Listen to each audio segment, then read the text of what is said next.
राधे राधे। कैसे हो आप सभी लोग? आशा करती हूँ आप सभी परम मंगल में होगे, स्वस्थ होगे, अच्छे होगे।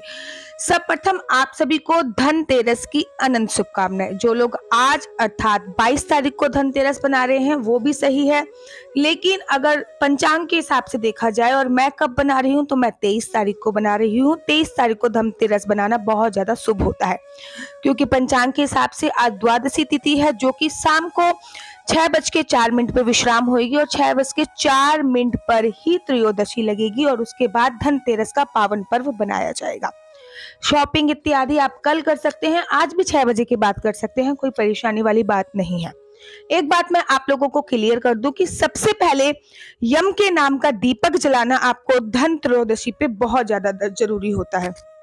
क्यों जरूरी होता है, बड़े सारे लोगों ने पूछा है, तो चलिए मैं आपको बताती हूँ कि आखिर धनतेरस पर या फिर नरक चतुर्दशी वाले दिन या फिर 5 दिवसीय उत्सव में यमराज के नाम का दीपक क्यों जलाया जाता है। आप लोग जानते हो कि यमराज ने स्वतः ही ये वरदान दिया है कि धनतेरस पर, धन त्रयोदशी पर जो मेरे निमित्त सरसों के तेल का चतुर्मुखी दिया जलाएगा उसके घर में कभी भी अकाल मृत्यु नहीं होगी। क्यों दिया वरदान? एक बार यमराज ने अपने दूतों से पूछा, अच्छा मुझे ये बताओ, जब आप किसी के प्राण हरने के लिए जाते हो तो आपको दुख होता है या नहीं होता? यमराज के दूतों ने बोला, महाराज वैसे तो हमारा कार्य ही यही है, हमें किस चीज का दुख, लेकिन कभी कभी हमारा मन भी व्याकुल होता है। क्यों? क्योंकि एक बार हम किसी का प्राण हरने के लिए गए, उस राजा के लड़के की शादी थी, अर्थात राजकुमार की शादी थी।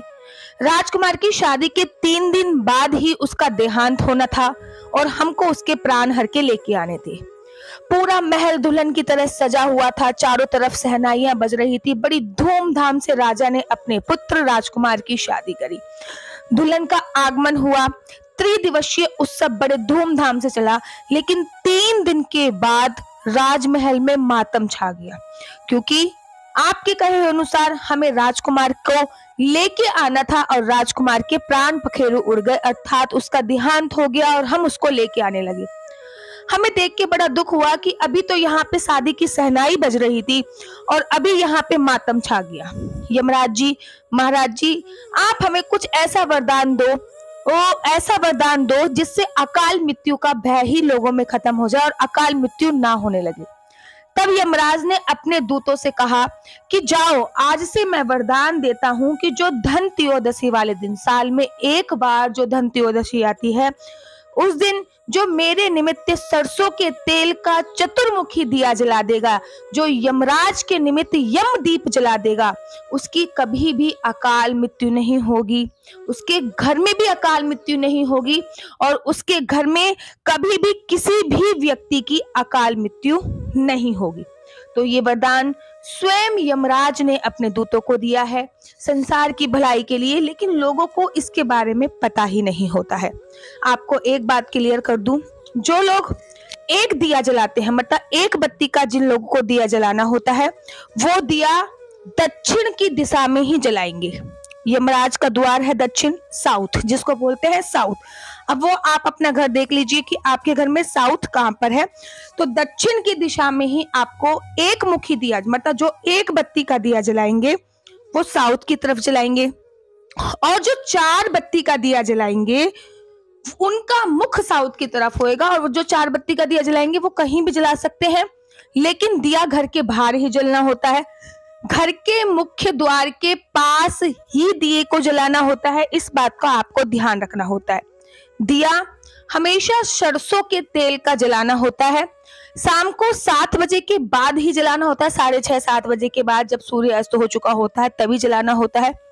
आटे का दिया बहुत ज्यादा सर्वोत्तम माना जाता है, चतुर्मुखी दिया बहुत ज्यादा सर्वोत्तम माना जाता है।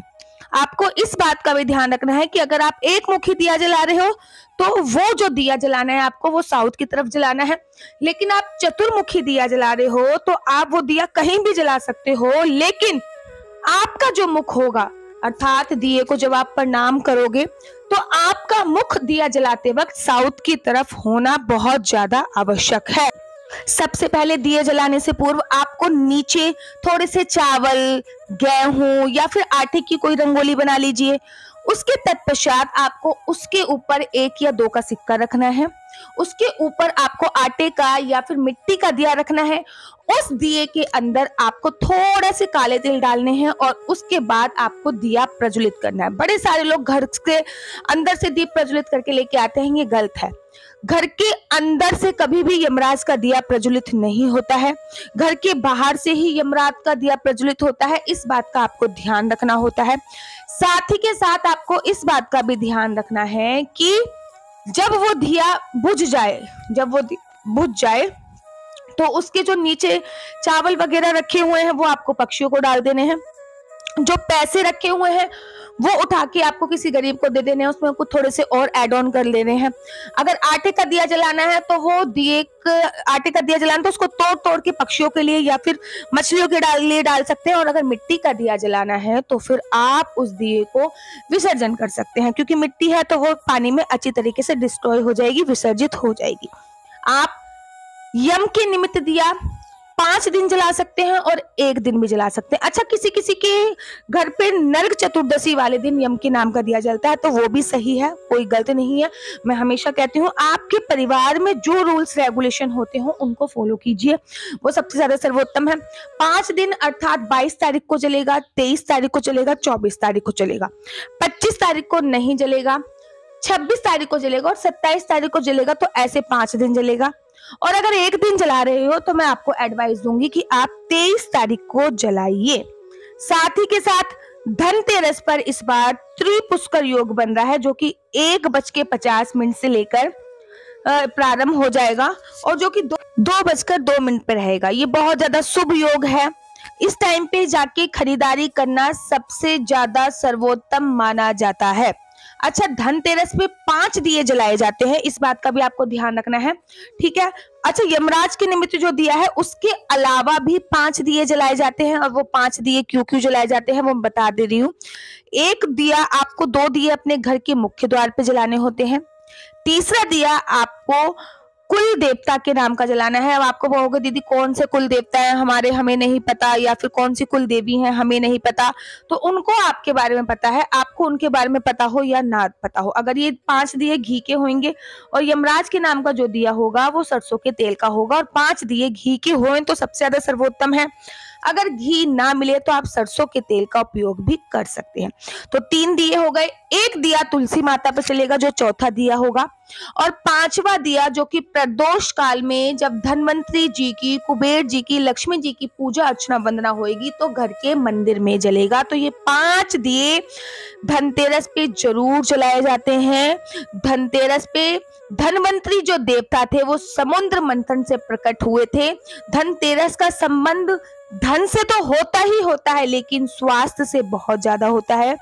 5 दिए जलाने इस दिन बहुत ज्यादा जरूरी होते हैं, और यमराज के नाम का 1 दिया भी बहुत जरूरी होता है। इस दिन मिठाई, चावल, फूल से धनवंतरी जी की, कुबेर जी की, लक्ष्मी जी की पूजा अर्चना वंदना करी जाती है। आपको एक स्टील का, मिट्टी का एक लोटा लेना है, उसमें आपको अनाज भरना है।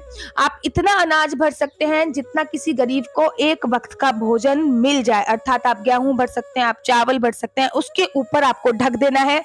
ढकने के बाद जो जिससे भी आपने ढका है उसके ऊपर भी आपको गेहूं, चावल, दाल जो भी आप चाहते हो वो भर सकते हो, और उसके ऊपर आपको एक दिया जलाना है। और ये पूजा प्रदोष काल में होगी, शाम को 6:30 बजे से लेकर 7 बजे तक। उसके बाद ही आपको धनवंतरी जी की, कुबेर जी की, लक्ष्मी माता जी की पूजा अर्चना वंदना करनी है। और पूजा अर्चना वंदना धनतेरस पे कैसे करनी है, अगर इसके बारे में भी डिटेल में वीडियो चाहते हो तो मुझे कमेंट्स कीजिए, मैं इसके बारे में भी डिटेल में वीडियो बनाऊंगी आप लोगों के लिए। इस दिन चांदी खरीदना सबसे ज्यादा शुभ माना जाता है।